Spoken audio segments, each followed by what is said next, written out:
নমস্কার বন্ধুরা, আমার চ্যানেলে জানাই আপনাদের সবাইকে আরও একবার স্বাগত। আজকে যে বিষয় নিয়ে ভিডিও করতে চলেছি সেটা হলো গর্ভাবস্থায় কী খাবার খাওয়া যাবে না। ভুলবশত যদি এই খাবারগুলো খেয়ে থাকো তো আজকে থেকেই সাবধান হয়ে যাও। অনাগত সন্তানের মুখের দিকে তাকিয়ে এইটুকু তোমরা চেষ্টা করতেই পারো। তো চলো শুরু করা যাক। সবার ফার্স্টে পড়বে দুধ। অনেকেই রয়েছে কি দোকান থেকে এক প্যাকেট দুধ কিনে নিয়ে এসে ঢকঢক করে খেয়ে নিই, বা গোয়ালের থেকে এক পোয়া দুধ নিয়ে এসে আমরা খেয়ে নিই। হ্যাঁ, তোমরা কাঁচা দুধ খেতে পারো, কিন্তু প্রেগনেন্সি জার্নিতে যেসব মারা প্রেগনেন্ট হচ্ছ বা হয়েছে তারা কিন্তু কাঁচা দুধটা পুরোপুরি অ্যাভয়েড করো। অনেকে অনেক কিছু বলে যে কাঁচা দুধ খা, দেখবি তোর বাচ্চার এই জিনিসটা ভালো হবে, ওই জিনিসটা ভালো হবে। একদমই কারোর কথা শুনবেন না।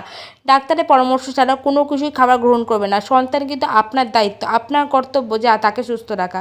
তাই জন্য দুধ যদি খেতে হয় মিনিমাম 5 থেকে 7 মিনিট দুধ ফুটিয়ে ঠান্ডা করে তবে দুধ গ্রহণ করুন। এরপর যেটা খাবেন না সেটা হলো চিজ। অনেকে প্রেগনেন্সি জার্নিতে কি অ্যাভয়েড, মানে অনেকেই কয়, আমি নিজেও, যে অত্যাধিক পরিমাণে ফুড ক্রেভিং হয়। ফুড ক্রেভিং হতেই পারে, কিন্তু অনেক মায়েরা কী করে অত্যাধিক পরিমাণে চিজ দিয়ে পিৎজা বার্গার এসব খেতে থাকেন। কিন্তু এই চিজ জিনিসটা কিন্তু প্রেগনেন্সি জার্নিতে খুবই ক্ষতিকর। এরপর যেটা খাবে না সেটা হলো ডিম। কাঁচা ডিম পুরোপুরি খাবার তালিকা থেকে বাদ দিয়ে দিন। যারা কাঁচা ডিম খান আজ থেকে সেটা খাওয়ারটা বন্ধ। কারণ অনেকে রয়েছে কাঁচা ডিম খাওয়া দেখবি তো সন্তানে কিন্তু খুব ভালো জিনিস হবে, কিন্তু খাবে না। ডিম যদি খেতে মিনিমাম 10 থেকে 15 মিনিট ফুটিয়ে সিদ্ধ করে তারপরেই খাবে। এছাড়া তোমরা ডিম ভাজা বা অমলেট খেতেই পারো। এরপর যেটা খাবে না সেটা হলো চা। এবার তোমরা আমাকে বলতে পারো, দিদি আমার চা ছাড়া তো সকাল শুরুই হয় না। হ্যাঁ, তোমরা চা খেতে পারো, লিকার চা দিনে অন্তত একবার। দুধ চাটা পুরোপুরি অ্যাভয়েড করবে, কারণ দুধ চা খেলে আমাদের গ্যাস্ট্রিকের সমস্যা হতে পারে, যেটা আমাদের সন্তানের ক্ষতি হবে। কফিতে 1 4 দিয়ে একদম উড়িয়ে দাও, তাড়িয়ে দাও, কিন্তু কফিতে প্রচুর পরিমাণে ক্যাফিন থাকে, যেটা আমাদের শরীরে উত্তেজক পদার্থ সৃষ্টি করে। কাঁচা মাংস, কাঁচা মাংস, আমরা যে পাকোড়া সসেজ এই টাইপের যে চিকেনগুলো খাই সেগুলো কিন্তু কাঁচাভাবে রান্না করা, যেটা আমাদের হজমের সমস্যা বা জরায়ুতে ব্যাকটেরিয়া সৃষ্টি করে।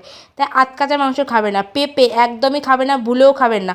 অনেকে রয়েছে, দিদি আমি পেঁপে খেয়েছি, আমার প্রেগনেন্সি জার্নিতে কোনো সমস্যা হয়নি। এটা ভুল কথা। প্রেগনেন্সি এক ধরনের এনজাইম থাকে, যেটা আমাদের শরীরে যদি গ্রহণ করি খাবার হিসাবে, সেটা আমাদের জরায়ুতে এমন পরিমাণে সংকোচন করবে, এত পেটে ব্যথা শুরু হবে, যেটা আমাদের মিসক্যারেজ পর্যন্ত, অর্থাৎ গর্ভপাত পর্যন্ত হয়ে যেতে পারে। এরপর যেটা খাবে না সেটা হলো ফলের রস বা কোল্ড ড্রিঙ্কস। অনেকে রয়েছে কি দোকানে গেলাম, দাদা একটা ফ্রুট ড্রিঙ্কস বা সফট ড্রিঙ্কস তো আমি খাই, ফলের রস একদমই খাবে না। ঢকঢক করে কোনো কিছু বাইরের দিয়ে ফলের রস খাবে না। যদি খেতে ইচ্ছা করে বাড়িতে তৈরি করে খান। আঙুর একদমই ফলের হিসাবে খাবে না, কারণ আঙুরের খোসাটা এত পরিমাণে মোটা হয়, যেটা হজমের পক্ষে কিন্তু আমাদের শরীরে খুবই ক্ষতিকর। অনেকে রয়েছে প্রেগনেন্সিতে ডায়েট করো, নিজেকে সুস্থ রাখার জন্য অবশ্যই ডায়েট করো। অনেকে রয়েছে স্যালাড খায়, কাঁচা সবজি খায়, একদমই খাবেন না। কাঁচা সবজি কিন্তু আমাদের শরীরে মারাত্মক প্রভাব ফেলে। সে প্রভাব কিন্তু আমাদের শরীরে, নিজের শরীরে তো দূরের কথা, আমাদের প্রেগনেন্সিতে অনাগত সন্তানের কিন্তু বিশাল বড় ক্ষতি হতে পারে। আজকে যে ভিডিওটা করলাম সেটা তোমাদের আশা করি খুবই উপকার হবে। আমার তো খুব পরিমাণে উপকার হয়েছিল, তোমাদের উপকার হবে। আজকে ভিডিওটি এত অবধি যদি ভালো লেগে থাকে অবশ্যই চ্যানেলটি সাবস্ক্রাইব করে পাশে দেখো। আর তোমাদের যদি কোনো কিছু জানতে ইচ্ছা করো অবশ্যই আমাকে কমেন্ট বক্সে কমেন্ট করো। আমি আশা করি তোমাদের উত্তর দেবো, সাহায্য করতে পারবো। ততক্ষণের জন্য ধন্যবাদ।